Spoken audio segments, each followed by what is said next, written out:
Alright, what's going on everybody? Not So Simple Garage back here today. We got another project. I've showed you before. We have everything we need here to basically rebuild this engine. And when I say rebuild, I'm talking about head gaskets and timing belt and every little thing in between. Basically making this engine bulletproof for the next 100,000 miles. That's what we're hoping for. We'll see if it actually happens. I've been having a lot of issues with Subarus lately in this cold, and it's been pissing me off. But it happens. We're not used to this type of cold. So basically, you're just going to start out taking all this bulky crap out. You're going to take the battery out, washer, tank, airbox, the rest of the airbox. Once you get that clear, you can start getting at the bell housing bolts. You do have to go underneath. There's 2 motor mount bolts on the subframe. So you take those off, and then you go to the bottom side of the bell housing on the transmission. You take those bolts off that you can't get from up top. And then on your way out, what I do is I disconnect the exhaust from the block. So there's 3 bolts on this side, 3 bolts on this side, and it just kind of hangs down. And then on your way out, the last thing you do is you drain the radiator. That way you're not getting dripped on as you're down there and everything. It just makes a mess. We're gonna go ahead and get started.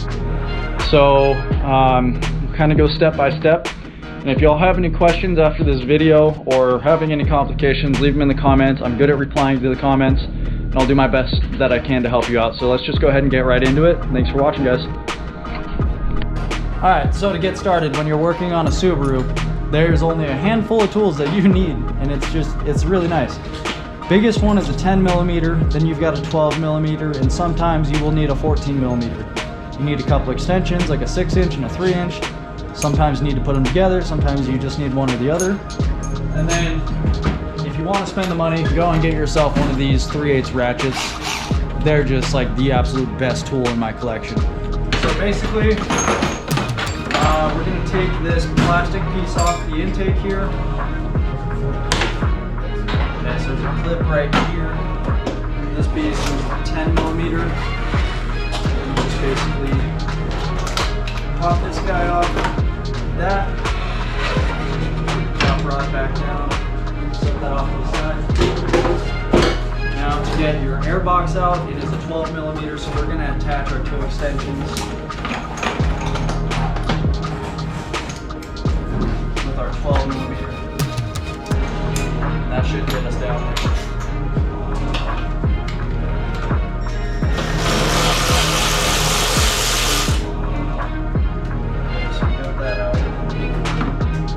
Should be 2 of them. I only have 1. There's 1 on this side, 1 on that side.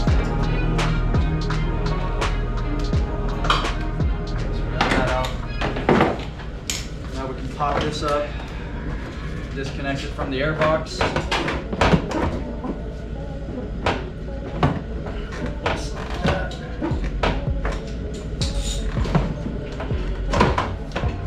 And you got this whole piece out.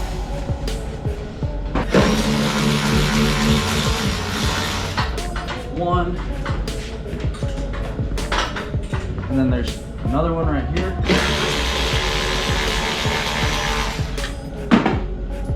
Okay, so you got these 2 out. Basically, once I get this airbox out, I will thread these bolts back into the stands here. Which makes it go a lot faster. Then you're going to disconnect any clips and hoses that are attached to the airboxes, or airbox I should say. And then you should be able to basically just roll this up and out, like so, easy. And we're gonna take the washer box, or the washer tank out, and then the battery. Most people would say to disconnect your battery first, but it's really not that big of a deal. Not really dealing with anything electrical yet. But let's just go ahead and do it. Take this washer tank out. Normally there's 2 10mm that hold this in. I'm missing like half the bolts on this car, I guess. Alright, so there's a pump for the front wipers and the rear wiper. So you just squeeze this, pop it off, do the same for the white plug. And these are color coded, so green goes to green, white goes to white. And then you kind of tip it back as best you can, pop your 2 lines off. Right, make sure you don't make too much of a mess. Okay, so we got that off. Just go lay it somewhere on its back. All right, so disconnect your battery and then lift it out.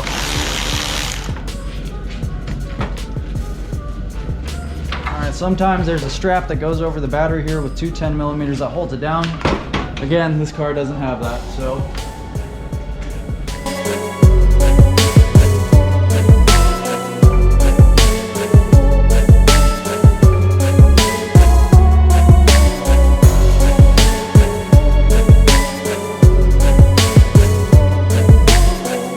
Okay, so the way I disconnect this AC, it's gonna get these few electrical connections up and out of the way, get that out, so we can kind of move this harness back and out of the way, just like that. Okay, so the way I disconnect this, which leaves me a bracket to hook onto right here to pull the engine, is there's one 10mm, no, that's a 12mm. Sometimes there's 4 in total, but it looks like I'm seeing 2 or 3. So, in my opinion, the less the better. So let's go ahead and get those pulled out.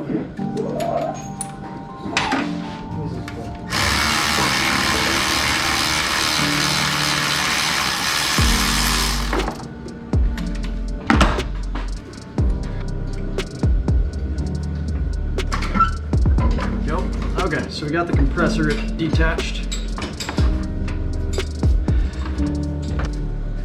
Okay, so you just kind of swing your AC compressor, twist it to where you can set it in your battery tray. Okay, so we're getting kind of cleared up here.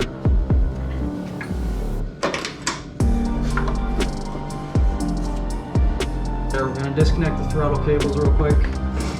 Just a 12mm to loosen this nut.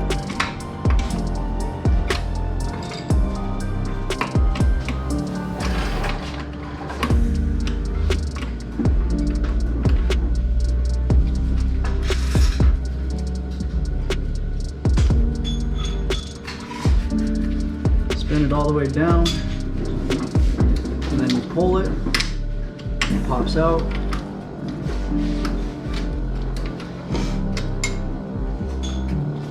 Then you have the plate to wrap this up and around and pull this little pin out like so.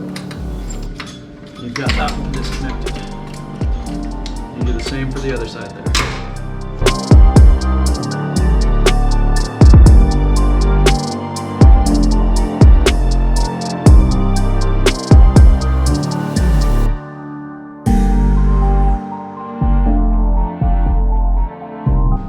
I just got this off, so now we got this, so I hook here and then I hook here, right there. So at this point we can start disconnecting everything for the manifold, so the fuel lines, you know what to do. I just unplugged this plug wires. We have to get the radiator out before we can swing this pump over, because this goes through the hose right here. Yeah, and I can undo that bracket at least. Yeah, so basically, as he said, we're gonna prep all this stuff off to take this intake manifold off. I'm gonna wait to pull these fuel lines off, but so I don't coat him in gas down there. okay. Disconnect this O2 sensor.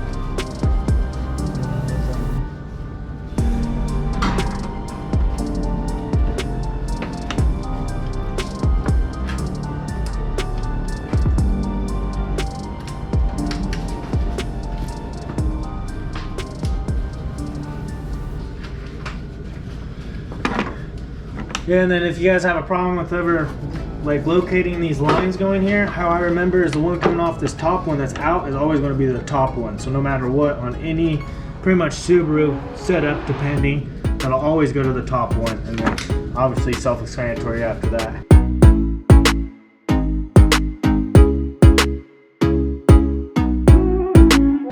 Okay, so all those fuel lines were pulled off. I need to pull these heater core lines off.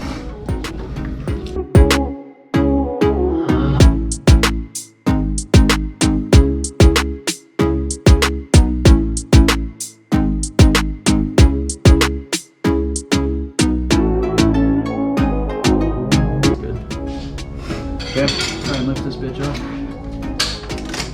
Just sit back in there. I think we can kind of swoop it up and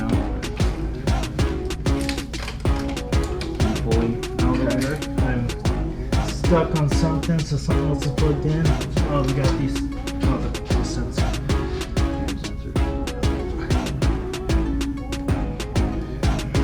Okay, so basically, there's a lot of stupid little stuff to do around getting this manifold off. The reason we have to get this manifold off is because there's a inspection cover right here on the engine, and that's how we get our torque converter bolts out from the flex plate to the converter.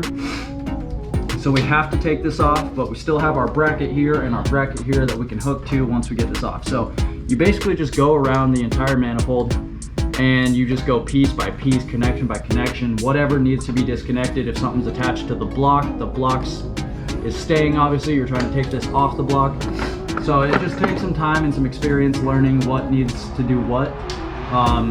But it's pretty easy to figure out. One of your best friends when you're taking off these brittle lines, like for instance, I broke this line. I didn't want to bust out a heat gun. I'm just gonna replace it. It's not that big of a deal. But if you bust out a heat gun and heat these up, it kind of makes them more pliable and you can get them off easier without breaking. So just a little tip. So I think we're ready to pull this off. So let's go ahead and give it a shot. I got one thing left, I think. Yeah, you got the coolant temp sensor. Yep, that should be it. Here, I got the whole thing. Cool. That's that. Now we can get to our inspection cover. And we can get our flex plate bolts out, and then we can hook up to the engine and start popping it out. So I don't know exactly why that makes sense, but... No, I get what you're saying though. You're probably right about it.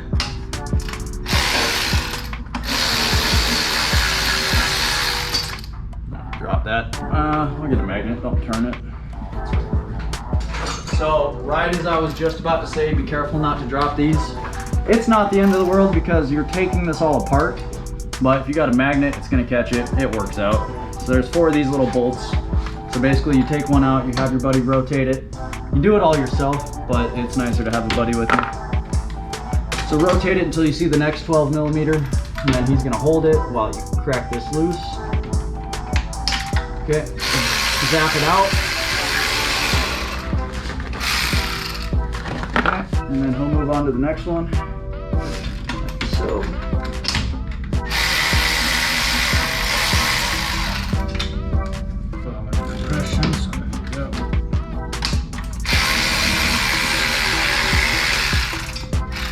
There's 4 out of 4, so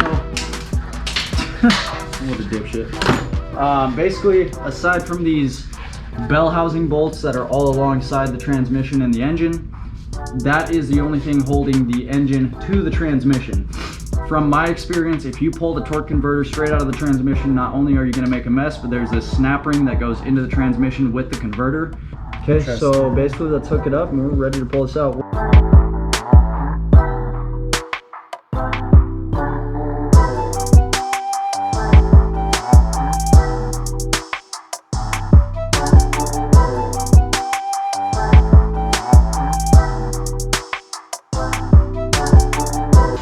Okay, so y'all can see how we got it hooked up here. Got it hooked to this bracket here. Obviously it still needs to be bolted down to the block. And we've got our AC bracket here. It's got a strap in there, it's doubled up, so it's double the strength. This should work no problem. So I've done it multiple times before. So we'll just start lifting it up. Basically you lift it up until it clears the studs on the subframe, and then you start splitting it from the transmission. You want to take this wishbone bolts, loosen them a little, or not?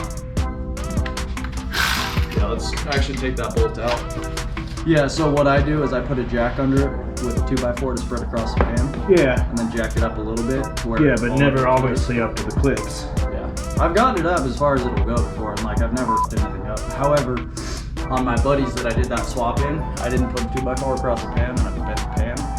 And it made it to where the temp sensor... automatics though, only, yeah, okay. It made it to where the temp sensor was grounding out on the pan and causing the light to flash.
Because now we're just working out those stupid little studs. Yep, there we go. Yeah, when you do it enough times, you know what to fucking do. Ooh, easy. Are you fully disconnected? No. Well, like bolts and everything? Yeah, I just need this. It's those, not the studs, it's those stupid little other ones I don't like. Ah, there it is. Ah, yeah. You good? Let's do that.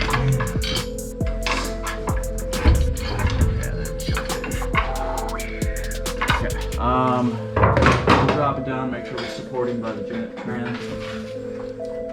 That should be good. Okay, yeah, and you can come all the way up. I have it all the way out.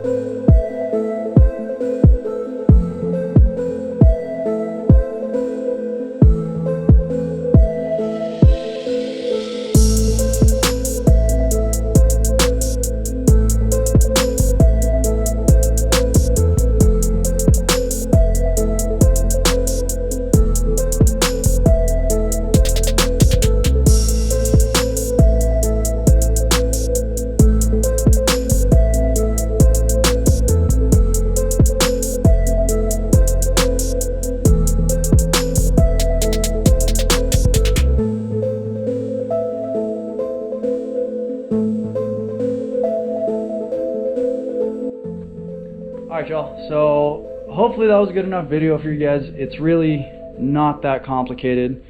A tip and trick, before you go to put this engine back in, kind of, you know, clean these up, lube them up a little bit so everything goes back together easy. And then there's these two studs on the bottom.